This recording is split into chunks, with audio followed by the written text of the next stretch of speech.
Өте дәмді пеште пісетін кешкі ас әзірлейтін боламыз. Бұл тағам пеште пісетіндіктен асқазанға өте жеңіл әрі тез дайын болады. Асыққан кезде жасап жіберуге болады. Дәмі де сондай дәмді әрі сочный болып шығатын болады. Ендеше менімен бірге жасап көріңіздер. Ең алдымен қырыққабатымызды осылай үлкенірек етіп турап, блендерде езіп алатын боламыз. Бізге майда қылып тураған бөліктері қажет.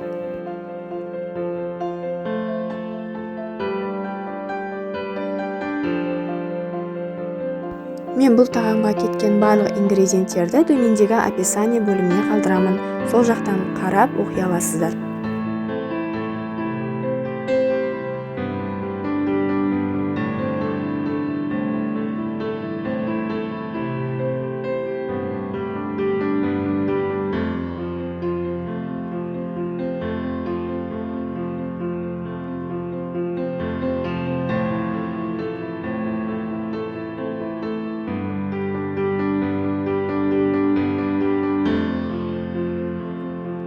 Ыдысымызға салып, енді келесі кезекте пиязымызды осылай езіп аламыз.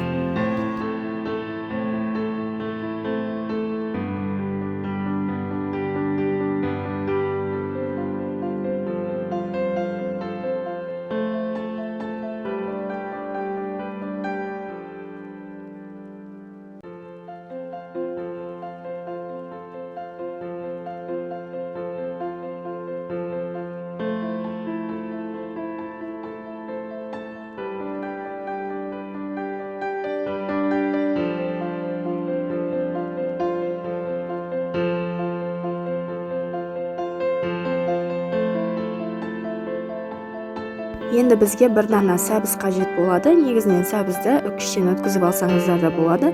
Мен блендерден өткізе салдым.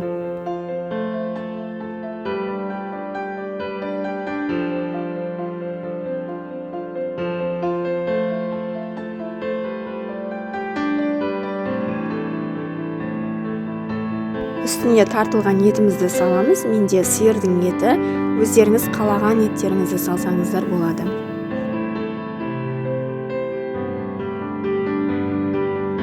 Өздеріңіз қалауларыңызша арасына қара бұрыш, паприка және кез келген дәмдеуішті салып жіберуге болады.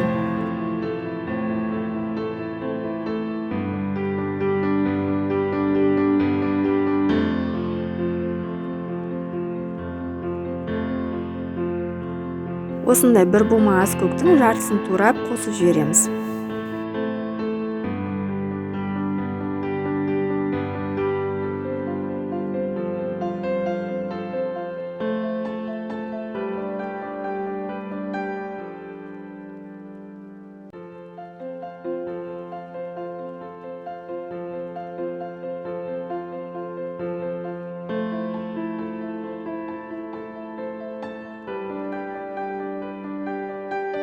Сочный болып шығу үшін бір немесе жарты қызанақты турап саламыз.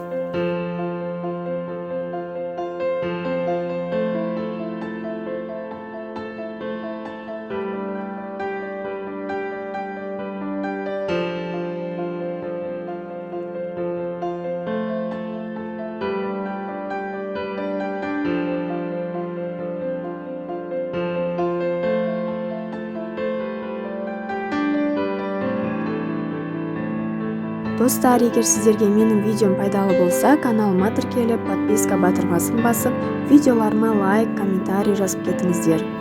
Сіздердің әрбір қолдауларыңыз мен үшін өте маңызды.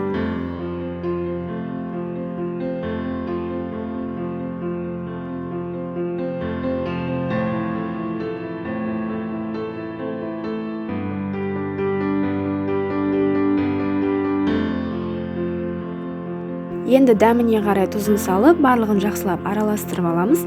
Содан соң тапамызды алып, үстіне пергамент қағазын төсейміз. Барлығын біркелкі етіп жайып шығамыз.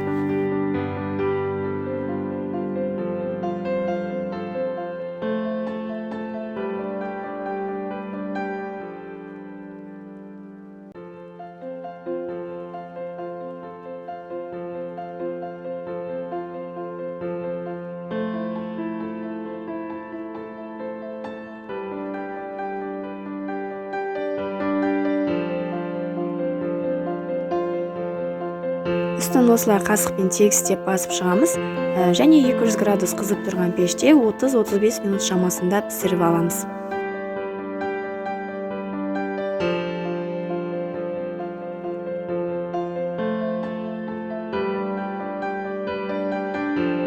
Пешке жіберген соң 100 грамм сырымызды алып үккіштен өткізіп аламыз. Қазір 30 минуттан соң тапамызды пештен шығарып, осы сырларымызды бетіне төсеп шығамыз.